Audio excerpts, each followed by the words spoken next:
لو عايز طريقة تحمل بيها كل الفيديوهات من على أي منصة، سواء من على منصة الفيسبوك أو من على منصة التيك توك أو من على اليوتيوب أو من أي مكان، فالشرح ده ليك أنت. تابع معايا الشرح. يا سيدي، كل اللي أنت تحتاجه إنك أنت هتحمل التليجرام. بعد كده بتخش على التليجرام، بتخش على البوت دوت اللي هو يوتيوب دي ال، اللي هو اختار داونلود.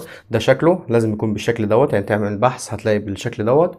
هنخش على المنصة اللي احنا عايزين نحمل منها وناخد الرابط. أنا هحمل مثلا من يوتيوب، هاخد لينك الفيديو دوت، هعمل شير، هاخد كوبي لينك. بعد كده بروح للبوت تاني بتاع التليجرام، بحط له اللينك، بيجيب لي زي ما احنا شايفين كده، بيبعت لي سندنج فايل اللي هو بيبعت لي الملف كده. هنستناه. ادي الفيديو بعته لي بجوده عاليه، بقدر احمله مجرد ما بدوس على التحميل. طيب نجرب نحمل مثلا من على الانستجرام لينك اي فيديو.